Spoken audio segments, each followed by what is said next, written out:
Tetapi judulnya tadi uang itu berkedudukan hukum sebagai uang titipan, bukan pembayaran. Nah, kalau pembayaran nanti logikanya sederhana. Beli mobil harga 5 miliar kok bayarnya 50. Kok bisa? Semua proses penyidikan itu dan berita acara itu bisa kita bolak-balikin. Surat kuasa substitusi itu bunyinya bahwa FA diberikan hak untuk menghadap Bapak Kapolda Jawa Timur. Menghadap Bapak Kapolda Jawa Timur. Mereka mengatakan ada transfer ke pihak penegak hukum sebanyak 5 miliar. Kok kirim ke penegak hukum uang 5 miliar? Emang penegak hukum tidak dibayar oleh negara?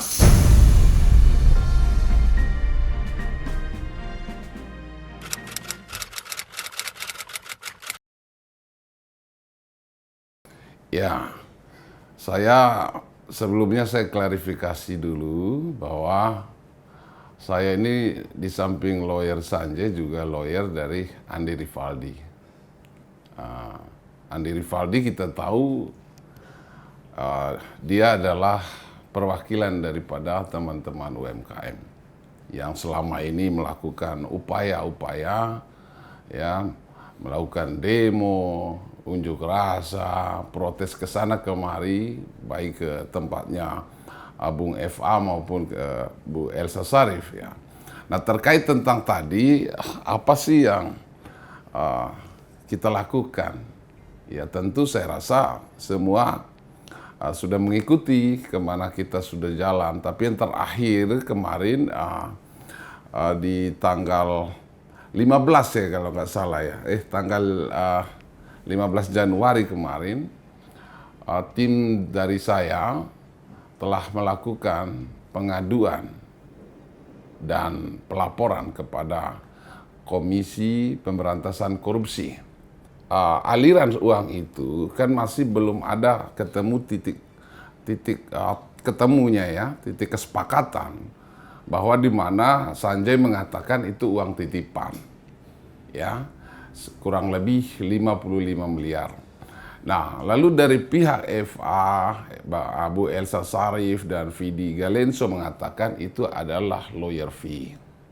Logikanya sederhana untuk kita pahami bahwa jika kesepakatan itu uang yang dimaksud kurang dari 55 dalam pembayaran lawyer fee, nah, berarti itu adalah titipan.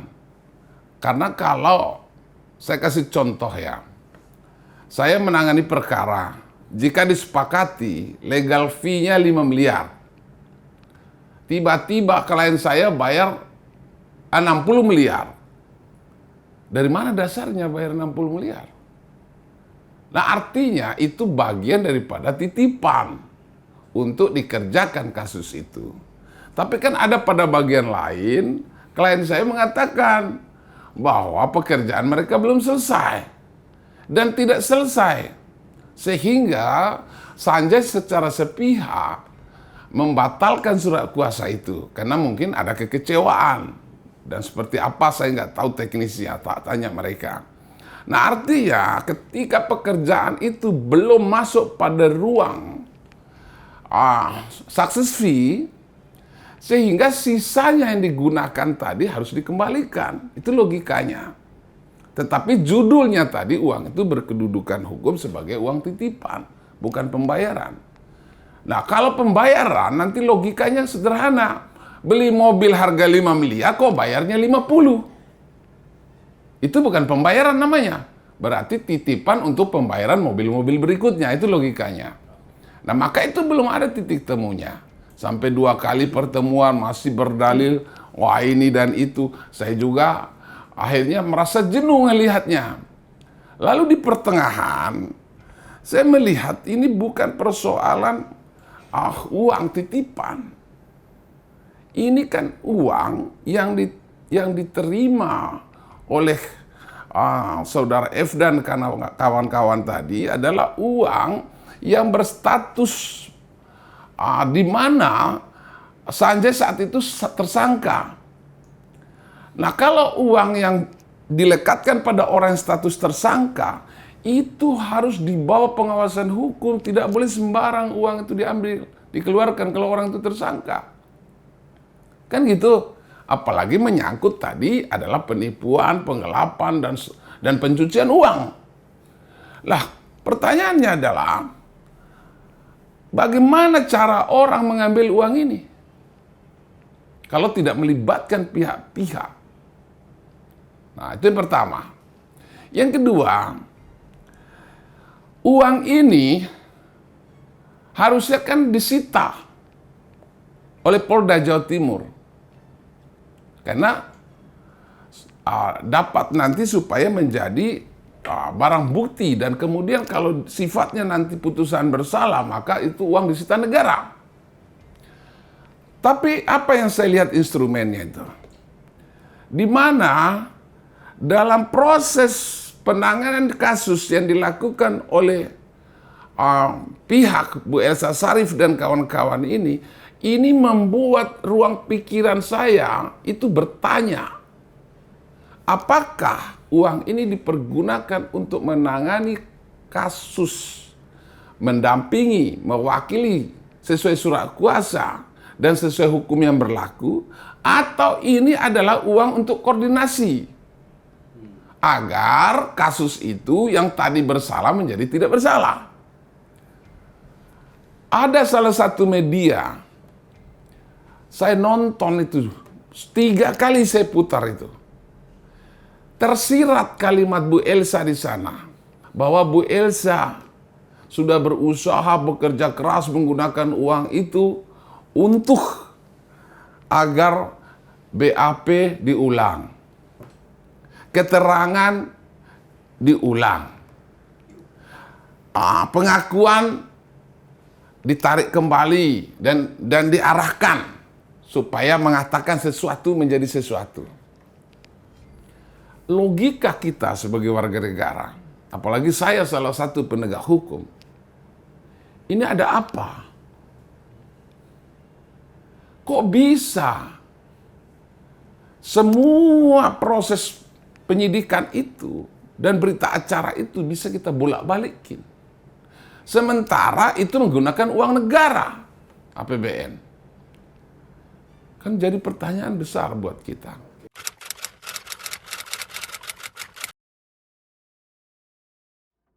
Ya, karena saya bilang tadi, kan ada 2 persoalan di situ.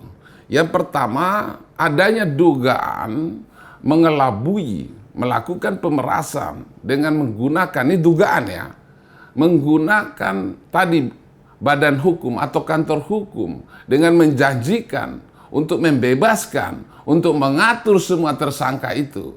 Nah, dengan rayuan seperti itu, sehingga orang tanpa berdaya mengeluarkan uang itu. Itu yang dilakukan oleh istrinya Sanjay. Lalu kemudian uang itu bukan dipergunakan selayaknya seorang advokat, tetapi dilakukan seperti mafia hukum. Ya, karena Sanjay saat itu kan ditahan di Polda Jatim. Istrinya Sanjay belum jadi tersangka.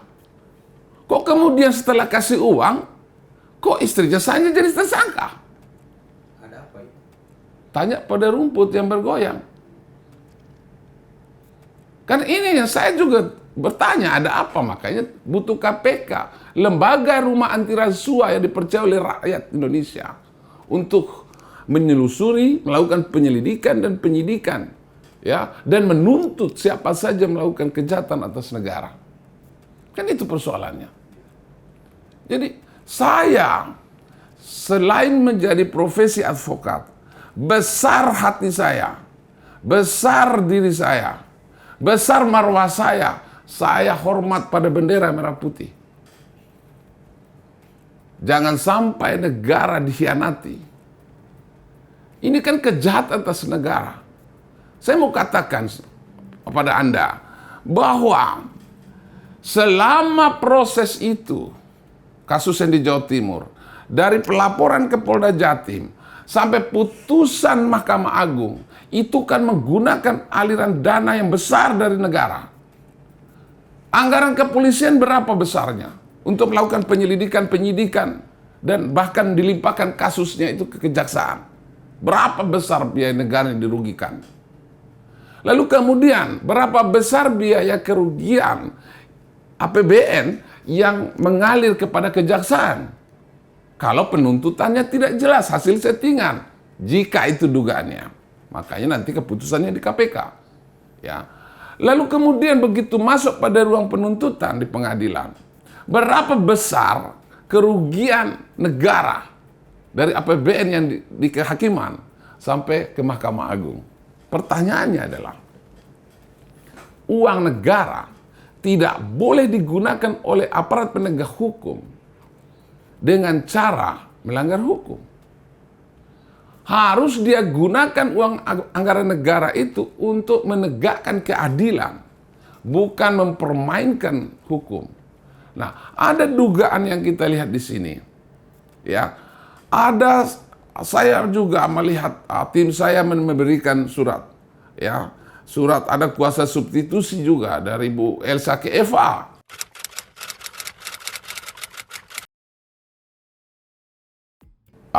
Selain tadi pernyataan, kan diperkuat oleh bukti.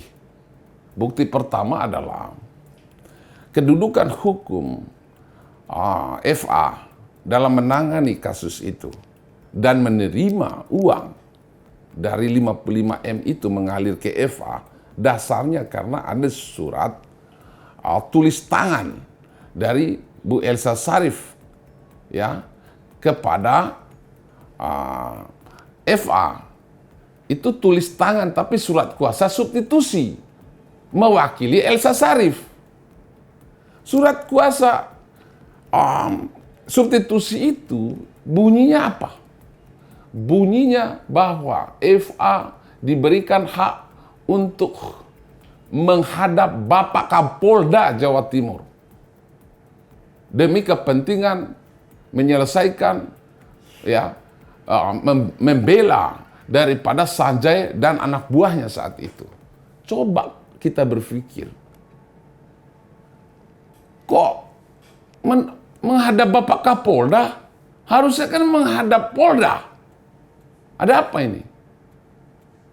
Dan itu diperkuat oleh pernyataan tadi pada media wawancara, salah satu media. Nah, lalu bukti berikutnya. Waktu tim saya melakukan perundingan pertama dan kedua di kantor Bu Elsa Sarif, Saudara Vidi Galenso menyatakan bahwa mereka mempunyai bukti tentang aliran dana itu. Salah satunya adalah mereka mengatakan ada transfer ke pihak penegak hukum sebanyak 5 miliar. Walaupun saat itu tidak ditunjukkan bukti transfernya. Nah, pengakuan itu kan membuat pikiran saya itu terganggu itu. Sehingga saya mengatakan dalam pikiran saya, secara intelektual saya, kok kirim ke penegak hukum uang 5 miliar? Emang penegak hukum tidak dibayar oleh negara? Lalu dari kesimpulan itu, saya atas nama masyarakat yang taat hukum, dan saya juga atas nama, ya, putra negara, ya, saya berkewajiban memberikan pengaduan dan laporan kepada KPK apabila ada dugaan, ya, penyelewengan, tindak pidana korupsi dan atau pemerasan sehingga merugikan negara dan merugikan pihak lain. Dan marwahnya nanti akan melukai sisi penegakan hukum dan keadilan di negeri ini. Itu di Undang-Undang KPK diatur setiap orang yang mengetahui satu tindak pidana korupsi wajib memberikan laporan kepada pihak penegak hukum. Lalu kemudian di pasal 54 juga diatur tentang bahwa KPK wajib menerima pengaduan masyarakat itu terkait itu. Itu yang saya gunakan. Ya kan berkesesuaian dugaan kita. Pertama ada pernyataan transfer 5M ke aparat penegak hukum. Ayo. Lalu kemudian diperkuat pernyataan Bu Elsa tentang ya arasemen penegakan hukum yang seakan-akan diatur. Yang ketiga, tadi ada yang menunjuk salah satu pejabat kepolisian melalui surat substitusi kuasa yang dilimpahkan oleh Elsa Sharif ke FA. Layaknya surat kuasa itu, kami itu hanya menghadap badan atau lembaga, tidak menghadap perorangan. Kan begitu? Harusnya lembaga dong. Misalkan contoh, penerima kuasa berhak menghadap, ya, melakukan, ya, bertemu, ya, koordinasi kepada pihak kepolisian, kepada contoh Polda Jawa Timur. Loh, ini ditulis Bapak Kapolda. Berarti kan person itu. Itu mengandaikan Elsa berkomunikasi. Iya, artinya apa semua pengacara bisa ketemu Kapolda? Bapak Kapolda. Loh, saya aja kalau nanganin di Polda manapun boro-boro ketemu Bapak Kapolda. Itu ketemu dirnya aja sulit. Karena nggak kenal. Kalau ketemu polisi boleh, karena seragam toh. Nah itu maksud saya. Tapi biarkan KPK itu yang melakukan penyelidikan. Ya, kita hanya menggunakan hak yang diatur oleh undang-undang. Kan gitu aja kok. Demi apa? Demi tegaknya hukum dan keadilan di negeri ini. Saya mau katakan ya, kita soal suap menyuap di negeri ini bukan hal yang tabu. Bukan hal yang harus kita ingkari dalam kejujuran kita. Ya, semua orang juga tahu. Tapi bagaimana cara di pemerintahan Prabowo ini, ya, ini sogok menyogok hilangin dong. Dan itu komitmen presiden. Itu komitmen presiden. Bagaimana komitmen presiden kalau rakyatnya juga nggak komitmen? Kalau rakyat juga nggak berani melapor. Demi negara, demi Pancasila, demi Merah Putih, saya lakukan itu. Itu prinsip saya.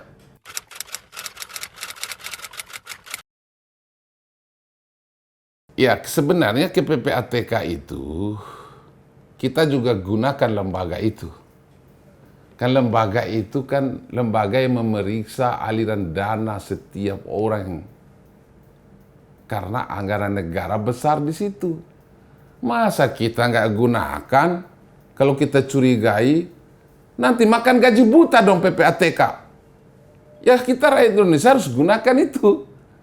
Supaya mereka bisa bekerja ketika kita mencurigai seseorang atau siapapun, kita boleh dong minta sama pihak-pihak itu untuk melihat aliran dana. Nah, aliran dana ke PPATK nanti kan kelihatan duit kemana, dari mana, untuk apa, dan kemana. Nah, nanti aliran dana itu saya akan minta supaya diserahkan ke KPK. Saya nggak punya strategi.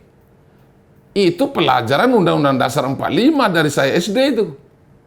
Bagaimana cara saya berpikir? Karena kita bicara Undang-Undang Dasar 45 itu bicara konstitusional. Wajar dong saya. Ya, kalau ada orang yang nyangkal, yang sanggah, kami tidak menerima uang untuk itu. Dan uang kami itu dipakai dengan sebaik-baiknya. Untuk dapat mempercayai dalil itu bagaimana caranya? Pembuktian dong. Kan PPATK yang mengetahui aliran dana orang. Kemana aja dipakainya. Ya takutnya kalau buat beli apa? Sederhana kan? Nah itu, jadi nggak ada trik-trik saya, karena saya itu nggak punya sentimen pada siapapun. Saya duduk sebagai warga negara, maka penting saya untuk menegakkan hukum dan keadilan saya bilang tadi. Demi apa? Demi marwah negara, demi martabat, kehormatan dan wibawa negara. Agar kita tidak lagi melihat ya seramai apa permainan kegelapan hukum kita ini. Ya, sehebat apa mafia hukum di negeri ini. Kan belum juga. Ganti presiden janji, nggak ada ini. Tetap aja lihat itu. Dari tingkat RT sampai atas semua main kok. Lalu siapa yang bisa selesaikan kalau kita tidak berani untuk mengungkap itu? Saya tidak punya kepentingan apapun. Saya hanya berkepentingan atas negara. Dan berhak saya sebagai warga negara untuk membersihkan negara saya dari kutu-kutu yang menempel pada burung Garuda. Selesai.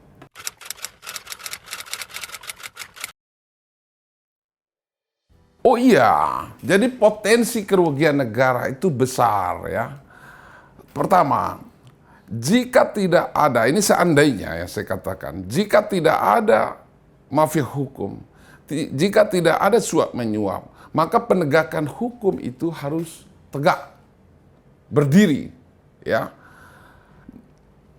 Kalau saja, ya, putusan pengadilan saat itu, Sanjay itu diputus bersalah, maka uang yang kurang lebih 1 triliun itu, termasuk salah satu uang tadi, ya semua yang dimiliki oleh Sanjay dan keluarganya, harusnya kan disita oleh negara. Masuk ke negara dong. Tapi jika benar ada praktek mafia hukum, berarti orang yang salah bisa jadi benar. Dan barang bukti yang besar yang seharusnya negara dikembalikan kepada terdakwa. Kerugian negara enggak? Itu. Jadi jangan kita berpikir hukum ini hanya bagian pinggir yang kita pahami. Besar kerugian negara ini. APBN itu dikucurkan kepada lembaga penegak hukum agar mereka bekerja sesuai dengan undang-undang. Sesuai dengan perintah konstitusi. Sebagaimana untuk memberikan kehormatan dan keadilan kepada rakyat Indonesia. Nah, jika penegakan itu diracuni oleh kepentingan, ya, maka anggaran yang datang ke sebuah lembaga penegak hukum itu kan digunakan dengan sia-sia. Digunakan dalam ruang kejahatan. Rugi nggak negara itu? Rugi. Kan peruntukannya untuk penegakan keadilan. Bukan untuk membelokkan hukum. Nah, tapi kita selama ini hanya menganut tentang kerugian negara itu bersifat real, bersifat fisik, bersifat tadi dalam ruang peristiwa. Tidak ada kita memahami tentang sebab akibat. Hukum itu sebab akibat. Ya. Nah, kita harus coba berpikir soal itu. Jika contoh anggota DPR yang melakukan penyelewengan tugas dan wewenangnya lalu tidak bermanfaat untuk negara, maka dia ya berpotensi telah melakukan kejahatan atas negara dan melakukan kerugian atas APBN karena dia bekerja dibiayai oleh negara. Clear kan? Itu pengertiannya.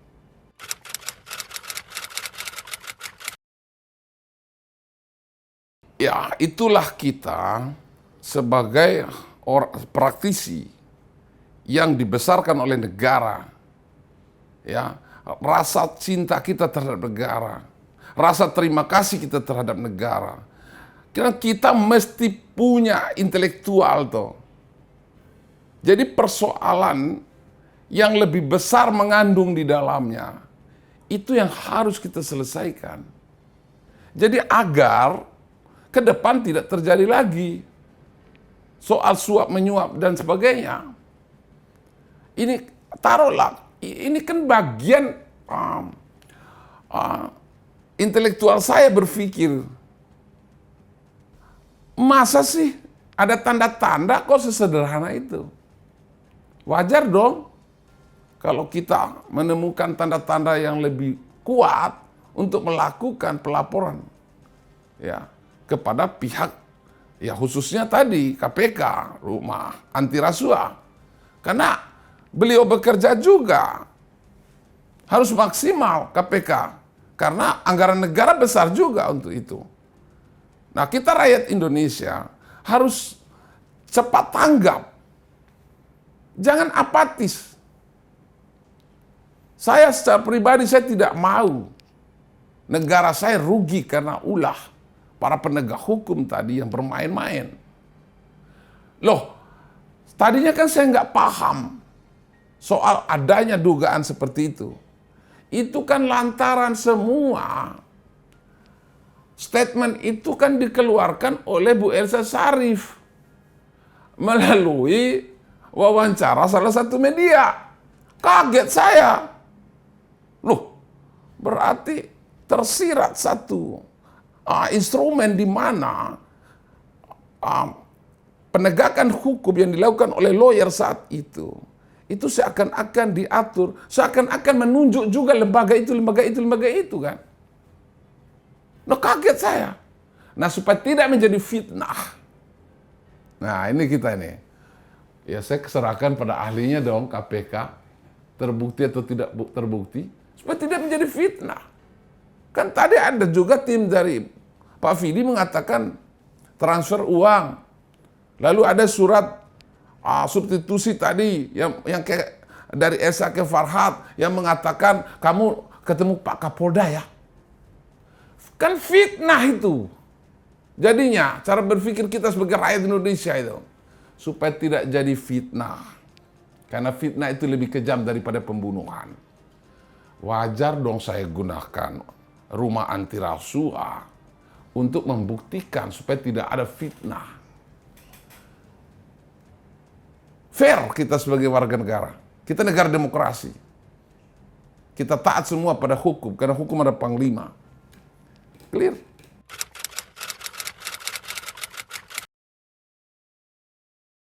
Bahwa dari KPK sudah meminta ya tadi siang tim kami yang melapor ya dari pihak kami yang melapor tadi sebagai warga negara dengan menggunakan tadi Badan Hukum RAP untuk melengkapi, memberikan keterangan, membawa bukti-bukti yang akurat juga, tambahan dan seterusnya. Jadi tadi siang kita sudah memberikan semua keterangan-keterangan itu untuk dilanjutkan dalam ruang penyelidikan dan seterusnya. Jadi kita terima kasih aplaus kepada KPK. Ini cepat sekali supaya ini cepat selesai, cepat tuntas. Ya, jika ada yang berdosa, siapa yang berdosa silakan aja ya. Silakan semua pihak tadi berhadapan dengan hukum. Dan kalau merasa benar, jangan gundah, jangan takut. Kan begitu. Nah, kita harus betul-betul percaya diri bahwa kalau kita tidak salah, jalan dengan irama yang baik. Jadi itu dari saya.